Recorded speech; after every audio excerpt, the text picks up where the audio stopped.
찬송가 382장.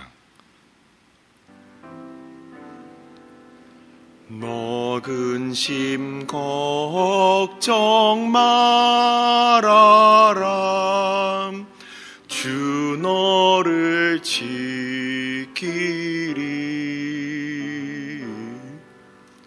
주 날개 밑 거하라. 주 너를 지키리. 주 너를 지키리.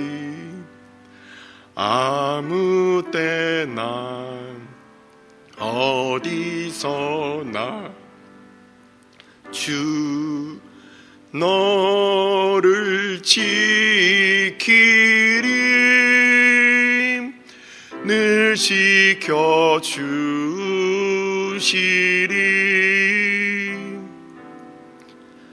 어려워 낙심될 때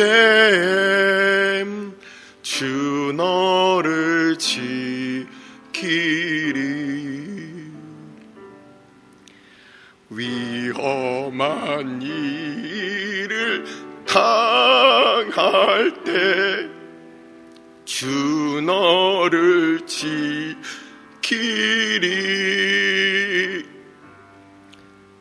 주 너를 지키리.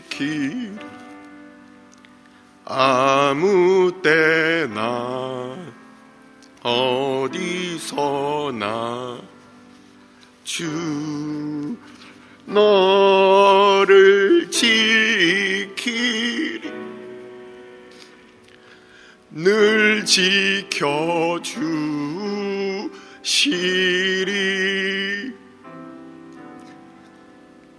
너 쓸 것 미리 하시고 주 너를 지키리.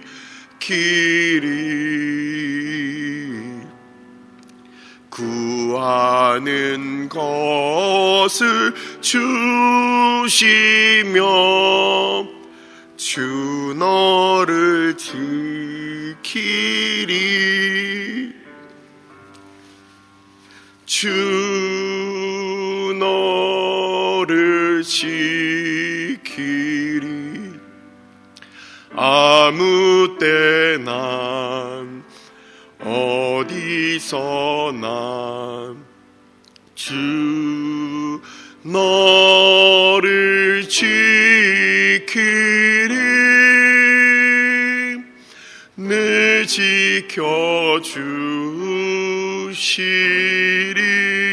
지켜주시리. 어려운 시험 당해도 주 너를 지키리.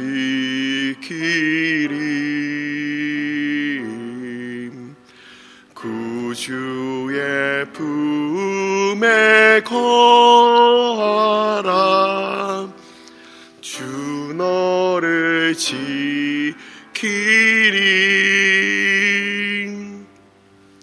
주 너를 지키리. 아무 때나 어디서나 주 너를 지키리.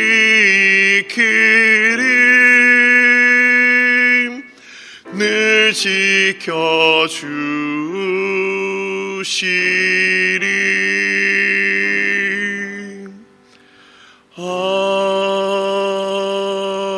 아멘. 오늘의 말씀은 사도행전 12장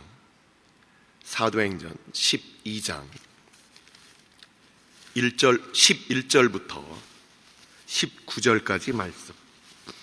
사도행전 12장 11절부터 19절까지 말씀입니다. 다 같이 한 목소리로 합독하도록 하겠습니다. 이에 베드로가 정신이 들어 이르되 내가 이제야 참으로 주께서 그의 천사를 보내어 나를 헤롯의 손과 유대 백성의 모든 기대에서 벗어나게 하신 줄 알겠노라 하여 깨닫고 마가라 하는 요한의 어머니 마리아의 집에 가니 여러 사람이 거기에 모여 기도하고 있더라. 베드로가 대문을 두드린데 로데라 하는 여자아이가 영접하러 나왔다가 베드로의 음성인 줄 알고 기뻐하여 문을 미처 열지 못하고 달려 들어가 말하되 베드로가 대문 밖에 섰더라 하니 그들이 말하되 내가 미쳤다 하나 여자아이는 힘써 말하되 참말이라 하니 그들이 말하되 그러면 그의 천사라 하더라. 베드로가 문 두드리기를 그치지 아니하니 그들이 문을 열어 베드로를 보고 놀라는지라.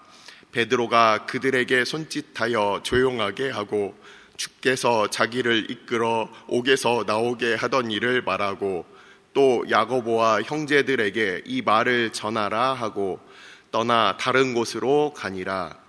날이 새매 군인들은 베드로가 어떻게 되었는지 알지 못하여 적지 않게 소동하니 헤롯이 그를 찾아도 보지 못하매 파수꾼들을 신문하고 죽이라 명하니라.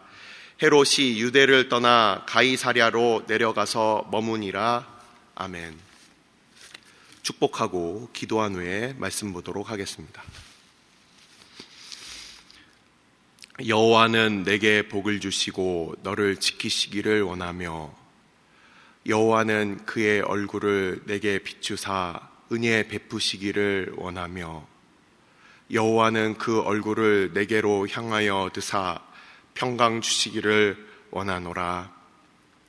아버지, 상황과 형편과 상관없이 주께서 우리에게 복을 허락하여 주시고 우리에게 은혜를 베푸실 때 우리가 그 은혜 안에 거하며 우리 가운데 그 얼굴의 빛을 비추실 때 우리가 주 안에 그 평강 가운데 머물물 우리가 고백합니다. 아버지, 상황과 형편과 상관없는 그 믿음, 그 신앙, 2000년 전에 사도들에게 교회들 가운데 있었던 그 놀라운 일들이 오늘날 우리의 삶 가운데는 과연 얼마나 연결이 되어 있는지 아버지 말씀을 통하여 믿음의 백성들의 삶을 우리로 오늘도 보게 하여 주시고 깨닫게 하여 주시고 하나님의 은혜를 구하는 이 시간 되게 하여 주옵소서. 오직 성령 하나님께서 전하는 자와 듣는 자 가운데 주인 되어 주시옵소서. 이 모든 말씀 우리 주 예수 그리스도의 이름으로 감사하며 기도드리옵나이다. 아멘. 지난 주일날 우리는 사도행전 10장 말씀을 함께 보았습니다. 사도행전 10장에서는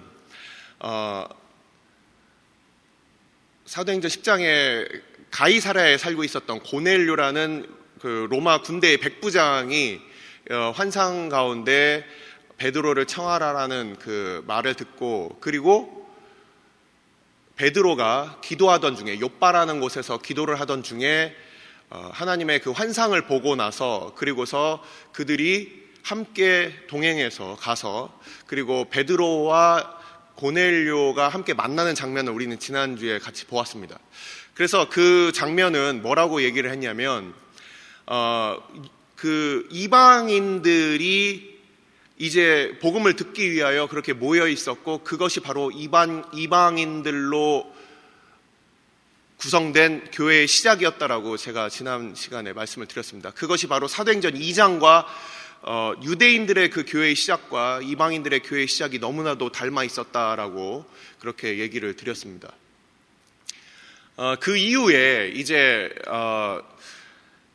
이방인들에게 그 성령이 내려온 그 사건들이 바로 월요일부터 쭉 이어졌는데 11장과 12장을 우리가 보면서 어떠한 일이 있었는지 또 잠깐 복습을 하고 그리고 사도행전에 등장하는 그 성경을 우리가 공부할 때 그 어떤 그 중요한 그 성경 공부의 어떤 팁이라고 할 수 있는 부분을 잠깐 말씀을 드리도록 하겠습니다.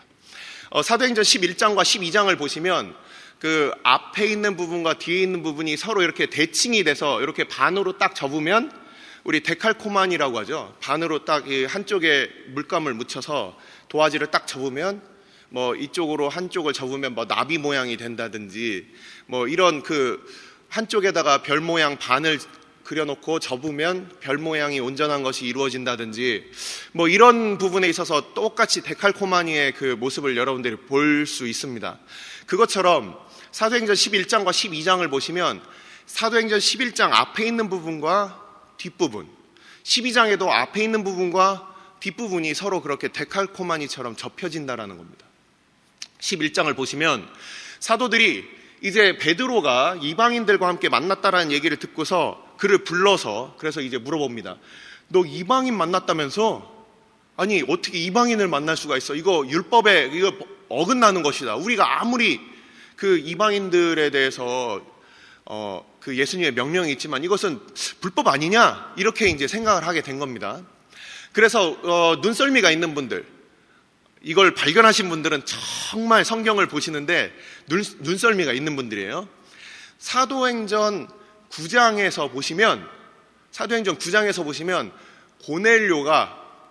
고넬료가 이제 사도행전 10장입니다. 고넬료가 자기 그 유대인 2명과 자기 수하 1명을 이렇게 보내는 걸 보시죠. 3명을 보냈어요. 근데 베드로가 몇 명을 집으로 이렇게 영접했습니까? 2명을 영접했어요. 그래서 이 숫자적인 이 차이는 베드로가 그냥 고넬료가 보냈다고 무작정 그들을 이렇게 영접한 것이 아니라 한 명은 이방인이네? 안 되겠다 하고서 그 고넬료가 보냈던 그 2사람이 아마도 유대인이었던 것 같습니다. 유대인만 집으로 영접을 한 거예요. 그래서 이 성경에서 나오는 이 숫자적인 차이들이 그런 의미들, 문화적이고 어떤 그 율법적인 그 종교적인 그 의미들이 그 안에 담겨 있습니다. 그래서 그 2명을 영접한 것이 바로 유대인 그리스도인들, 아마도 가이사랴에 있었던 사람들인 것 같아요. 그래서 그 사람들을 통해서 그가 듣고 함께 이제 움직인 사람들이 있었습니다. 그때 같이 움직였던 사람들이 욥바에 있던 형제 몇 사람이 함께 움직였다라고 이렇게 돼 있는데 이 11장의 그 표현을 보시면 6명이 움직였다라고 그 베드로가 얘기를 하고 있어요. 자, 베드로를 데리러 온 사람이 3명이었어요. 그와 함께 갈 때 혹시라도 이 사람들이 어떤 사람인지 아직 확인하지 않았으니 완력으로라도 베드로를 피신시키기 위해서 그 보내온 3명의 그 2배수인 6명이 아마 움직였던 것 같습니다. 그래서 베드로까지 총 7명이 그렇게 움직였어요. 자, 이랬던 가운데 이제 그 예루살렘에서 이제 그 사도들이 베드로를 데려다 놓고서 이제 물어보는 겁니다. 아니 도대체 왜 이렇게 율법에 어긋난 짓을 했느냐 하면서 여기에 보면 비난했다라고 이렇게 표현이 되어 있는데 이 비난했다라는 이 단어가 너 뭔가 우리 율법과 다른 것이 있어 라고 이렇게 판단했다는 거예요. 오늘날로 얘기하자면 이단을 감별할 때 우리가 이 표현을 쓸 수가 있어요. 그냥 무조건 너 나쁜 놈이야 이런 게 아니라 너 뭔가 말씀에서 어긋난 게 있지 않니? 이렇게 얘기하는 것이 바로 비난했다라는 이 동사의 표현입니다. 그래서 이 베드로를 데리고서 이 사도들이 함께 고민을 하는 거예요. 과연 이것이 하나님의 말씀과 어깃장이 나는 것이 있느냐라는 것에 대해서 함께 고민을 했던 겁니다. 자, 그러면서 베드로의 이 자초지정을 다 듣고 난 그 사도들과 그 예루살렘 교회는 정말 하나님께서 이 성령을 부어주셨구나. 사도행전 11장 15절의 표현을 보면 베드로가 이렇게 얘기하고 있어요. 우리가 사도행전 2장에서 우리에게 주셨던 그 성령의 사건과 그 방언을 통하여 하나님의 큰 일을 그렇게 증거했던 것처럼 이들이 똑같이 성령을 받고 하나님을 높이는 것을 내가 봤다. 그리고 함께 갔던 그 6명의 그 형제들도 함께 다 같이 예루살렘에 올라와서 우리도 봤어요.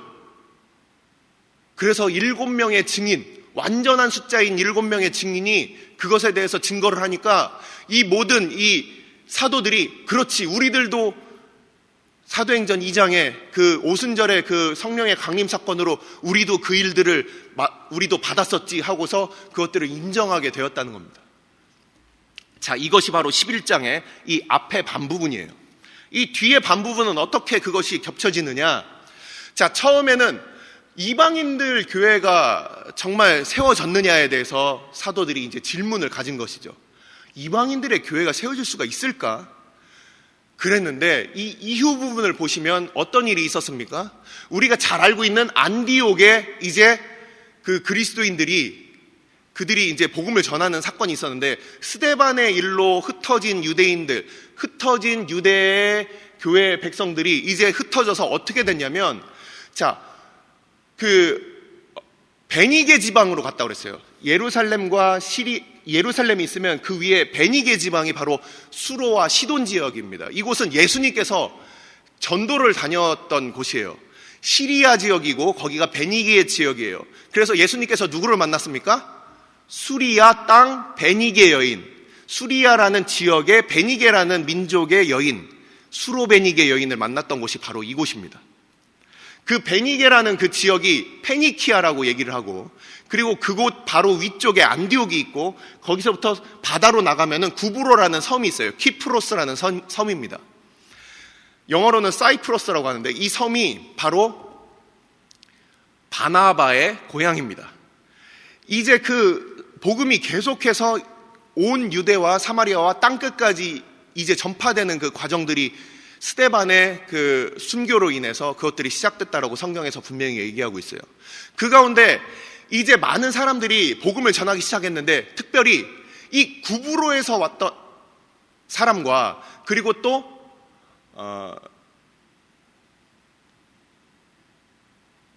아프리카에서 왔던 유대인들이, 구레네 사람이죠. 죄송합니다. 구레네 사람들이 이제 함께 복음을 전했는데, 유대인들에게만 전하는 것이 아니라 이방인들에게까지 이제 전했다라고 돼 있어요.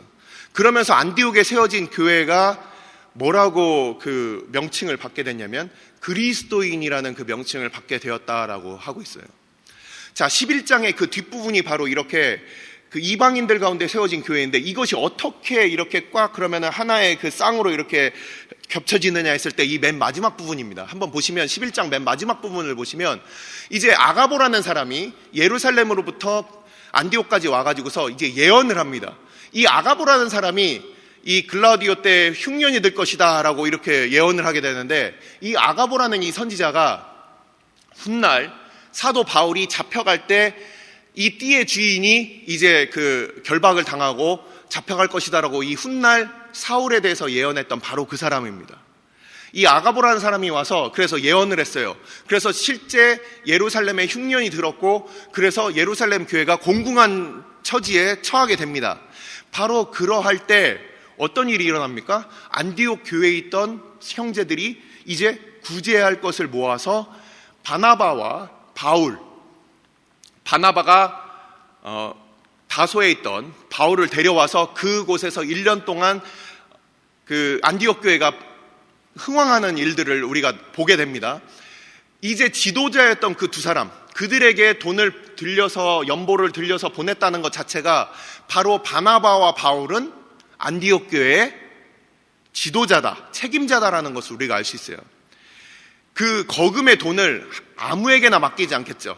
가장 믿을 수 있고 가장 책임질 수 있는 사람에게 맡기는 거예요. 그래서 그들을 이렇게 보내는 장면을 보게 되는데, 바로 이 이야기에서 우리는 당시에 그 흉년이 일어났던 때를 성경과 성경의 역사학자들을 봤을 때, 지금까지 우리가 사도행전 12장까지가 얼마만큼 시간이 지났느냐 했을 때, 예수님의 부활 승천 이후에 딱 10년 정도가 지났을 때라고 우리가 알게 됩니다. 역사적인 사실들을 봤을 때. 그래서 오늘 이야기는, 그 11장의 마지막 이야기는 이게 10년이 지났구나라는 것을 중간에 타임 체크를 한번 해주고 가는 것이고, 그리고 이것이 어떤 이유냐면, 우리 사도행전 2장과 4장을 보시면 어떤 일이 있었습니까? 믿는 사람들이 서로 하나가 되어 물건들을 서로 통용했다라는 장면을 여러분들 기억하시죠? 그것이 바로 이방인 교회와 유대인 교회가 서로 물건을 서로 통용하는 장면이 나오는 거예요. 하나의 교회가 된 것이다. 유대인 따로 이방인 따로 그렇게 분리된 명칭만 교회가 아니라 그들이 하나의 공동체였다라는 것을 보여주는 것이 이 11장 처음에, 과연 이방인들도 우리 교회가 맞아? 이렇게 고민했던 이 교회가 이방인들도 하나의 교회구나라고 그렇게 겹쳐지는 그 사건이 이 11장에서 등장하는 거예요. 그래서 유대인의 교회만이 교회가 아니라 이방인의 교회가 따로 떨어져 있는 것이 아니라 이것은 한 몸 된 서로 하나 되어 물건을 통용하는 바로 그 교회의 모습이 개인뿐만 아니라 교회와 교회가, 이방인의 교회와 유대인의 교회가 함께 그것을 한 몸 이루어서 가는구나, 이것을 보여주는 겁니다. 자, 오늘 이제 말씀으로 갑니다. 12장으로 이제 들어가게 되면은 우리 바로 오늘 읽은 부분의 전문맥 부분인데 베드로가 이제 잡히는 부분이 나옵니다. 이것도 마찬가지예요. 헤롯이 기세 등등해서 교회를 핍박하는 장면과 이제 내일 이어지게 되는 헤롯이 하나님께서 그를 죽이시는 장면이 이제 겹쳐지게 됩니다. 그걸 같이 유념해서 보시면 이 성경이 얼마나 구조적으로 이렇게 짜임새 있게 되어 있는지를 알게 됩니다. 자, 그냥 오늘 말씀을 이제 바로 들어가겠습니다. 자, 어떤 일이 있었냐면 베드로가 바로 베드로와 야고보를 이제 헤롯이, 이두메인이었던 헤롯이 유대인들에게 이제 잘 보이기 위해서 그가 유대교로 개종을 하고, 이두메라는 곳은 바로 에돔이에요. 에돔 족속이었던 그 헤롯 가문이 유대인들에게도 잘 보여야 통치를 할 수 있고, 그리고 로마에게도 잘 보여야 자기가 분봉왕으로서, 왕으로서 그 권력을 받을 수 있기 때문에 양쪽에 대해서 다 잘 보이려고 했던 사람이었어요. 그래서 유대인들에게는 이 사도였던 이 야고보를 잡아서 이제 죽이게 되는데, 여기 보면 칼로 잡아 죽였다라고 되어 있습니다. 이 칼로 죽였다는 얘기는 정당한 재판을 통해서 죽인 것이 아니라 아마도 자기의 자객이나 그 당시에 이제 왕들이 암살을 하거나 자기의 그 권력을 유지하거나 찬탈할 때 그때 사용했던 그런 비겁한 방법을 썼던 것 같아요. 그래서 야고보를 특별히 그를 이렇게 재판을 통해서는 자기가 사용 언도권이 없으니까 그렇게 아주 비겁하게 그렇게 죽이는 장면이 나옵니다. 그리고 나서 이 야고보를 잡았을 뿐만 아니라 이제 베드로까지 잡았어요. 그리고 나서 예수님의 3명의 수제자였던 베드로와 그리고 야고보와 요한, 이렇게 3명 중에서 베드로와 야고보를 이제 다 수중에 넣게 된 거예요. 그래서 이 베드로를 이제 죽여야 되는데 마침 유대인의 유월절이었기 때문에 그래서 죽이지 못하고 이제 유월절이 지나면 죽이자 하고서 그렇게 기다리고 있었어요. 그래서 이제 감옥에 가뒀는데 지킨 사람은 총 16사람입니다. 어떤 식으로 지켰느냐 했을 때, 자, 오전에 4팀, 오후에 4팀, 전반야에 4팀, 후반야에 4팀에서 4명씩 해서 총 4팀으로 이렇게 지켰던 것 같습니다. 어떤 식으로 지켰냐? 베드로가 딱 이렇게 있으면 착고를 채웠겠죠. 그 양쪽에 이제 쇠사슬을 채워요. 그러면은 성경의 표현대로 보자면 양옆에 지키는 사람이 바로 옆에 2명이 지킵니다. 베드로와 함께 이 착고를 차고 있는 이 베드로 바로 양옆에서 그들이 지키고 있고, 그리고 바로 나가면은 옥문 앞에 1명이 있고 또 나가는 문 앞에 이렇게 해서 총 4명이, 옥문 안에서 2명, 옥문 밖에서 2명이 그렇게 지켰던 것 같습니다. 그래서 이 4명이 이렇게 너무나도 철두철미하게 지키고 있었는데, 근데 천사가 갑자기 나타나서 베드로를 쿡 찌르면서 자, 나가자. 손에 있는 착고가 풀렸습니다. 옆에 2사람 보초는 지키고 있었어요. 근데 옥문이 열렸어요. 옥 밖에 1명이 지키고 있었어요. 2번째 보초를 지났어요. 그러고 문 밖으로 나가니까 길과 연결되어 있는 그 옥문이 열렸다라고 이렇게 되어 있습니다. 어느 곳인가 그 왕의 사병 또는 그 유대인들의 그 사병들이 지키고 있던 그곳으로부터 베드로는 나왔고, 오늘 본문이 바로 이어지는 거예요. 정신을 차리고 나보니까 하나님께서 나를 구해 주셨구나. 그러고서 이 베드로가 바로 교회가 모여있던 그 장소로 갑니다. 마가 요한의 어머니 마리아가 있었던 그 다락방이었는데, 그곳이 우리가 잘 알고 있는 마가의 다락방이에요. 예수님께서 그 제자들과 함께 유월절을 보내셨던 그 다락방이에요. 그 유월절을 보내신 그 다락방에 그 예루살렘 교회 사람들이 같이 모여 있었어요. 그들이 함께 기도하고 있었어요. 그 가운데 하나님께서 베드로를 구하셨어요. 그 교회는 아직 인식하지 못했어요. 인지하지 못했어요. 하나님께서 그 베드로를 구해서 그들에게 돌려보내실 줄 그들은 아마도 기대조차 못했던 그런 상황이었던 것 같습니다. 근데 베드로는 돌아왔습니다. 그러면서 구체적인 지명과 인명을 아주 소상하게 얘기하고 있습니다. 심지어 그 문을 열어줬던 그 여종이었던 그 어린 소녀였던 로데의 이름까지도 얘기를 하고 있어요. 이걸 통해서 이것은 환상이 아니다, 그냥 환상으로서 일어난 일이 아니라 진짜 일어난 일이다라는 것을 사도행전 기자는 강조를 하고 있는 겁니다. 그래서 오늘 읽은 바로 이 본문이 등장했습니다. 자, 우리는 지금까지 사도행전을 이렇게 보면서 사도행전에 있었던 그 기적과 오늘날 우리의 삶은 얼마나 이어져 있을까? 많은 사람들이 궁금해합니다. 도대체 사도행전에 일어났던 일들은 왜 우리에겐 일어나지 않지? 그렇게 생각할 수가 있어요. 하지만 그렇지 않습니다. 실제 복음의 현장 가운데 그런 일들이 있습니다. 현장에서 이제 최종적으로 추방의 결판이 났습니다.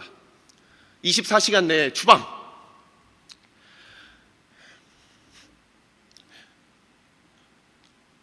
이제 한국으로 돌아가는구나.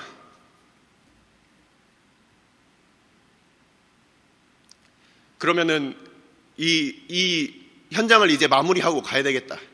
그 추방의 그 선고가 떨어진 바로 그날 밤에 바쁘게 우리는 움직였습니다. 현지인들을 만나고 현지에서 이제 부탁을 할 그 선생님을 만나서 다 전해주고, 그리고 우리는 번역하고 있던 성경을 무사히 가지고 나가야 되겠다라는 그 생각을 했어요. 그래서 집에 있는 컴퓨터와 그리고 USB에 담긴 그 성경 번역본을 이제 챙겨서 나가야 되겠다. 그런 그 절박한 마음과 그 긴장한 마음으로 그렇게 준비를 했습니다. 그러면서 사람들에게 이제 다 부탁을 하고 그 밤이 지나고 바로 다음 날 우리는 이제 한국으로 나오게 되었습니다. 근데 그때 어떤 일이 있었느냐? 실제 이제 그 추방을 당하고 그리고서 거기서 결정이 나고 이제 나오게 됐는데, 하나님께서 그 모든 일들 가운데 다 보호하심이 있었어요.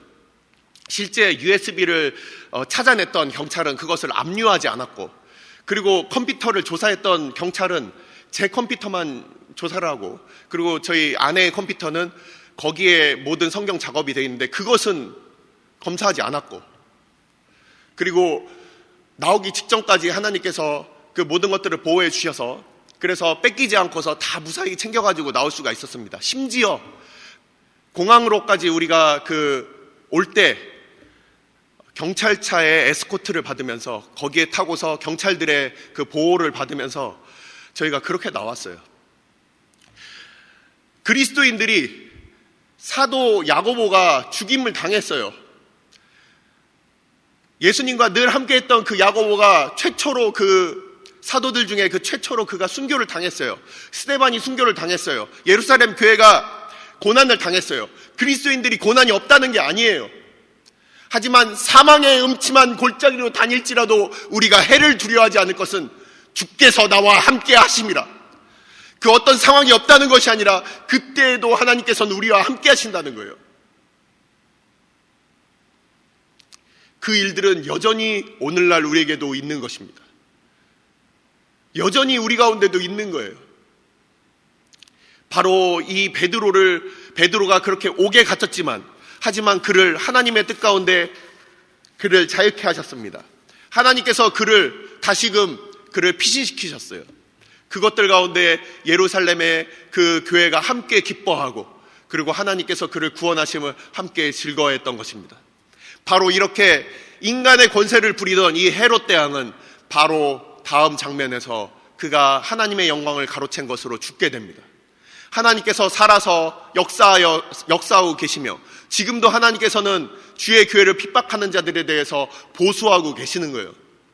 다만 그때와 방법은 하나님께서 주관하시는 것입니다.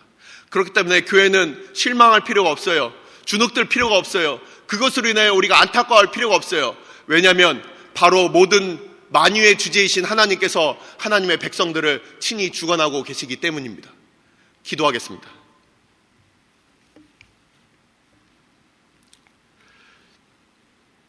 이 시간 우리가 함께 기도할 때 유대 교회와 예루살렘의 교회와 안디옥의 교회가 서로 다른 교회가 아니었고 한몸된 교회였음을 우리는 말씀을 통하여 보았습니다. 선교지의 교회와 선교사를 파송한 교회가 다른 교회가 아닙니다. 그리스도의 머리 되심 가운데 한몸된 주의 교회예요. 우리를 조선 땅에 선교사를 보냈던 교회들도 그랬을 것이고, 안디옥에 바나바를 파송했던 그 예루살렘 교회도 마찬가지였습니다. 교회는 늘 끊임없이 그리스도의 몸으로 하나로 그렇게 서로를 위하여 기도하고, 서로를 위하여 중보하고, 서로를 위하여 함께 마음을 나누는 것이 교회입니다. 베드로가 갇혔다고 우리는 무사하다고 즐거워했던 것이 아니라 그 베드로를 위하여 기도했어요.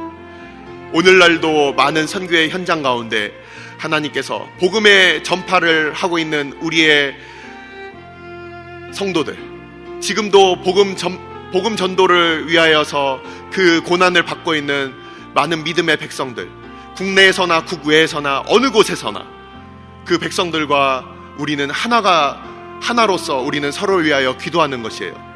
이 시간 우리가 함께 기도할 때 아버지, 한몸된 교회 가운데 복음의 전파를 위하여 함께 기도하는 교회가 되게 해달라고, 아버지께서 한몸된 교회로서 또한 베드로가 풀려났을 때 함께 기뻐했던 것처럼 선교의 현장에서 그 하나님의 놀라운 일들이 일어날 때 함께 기뻐하는 교회가 되게 해달라고, 함께 슬퍼하고 함께 기뻐하는 주의 한몸된 교회가 되게 해달라고 이 시간 함께 기도하도록 하겠습니다.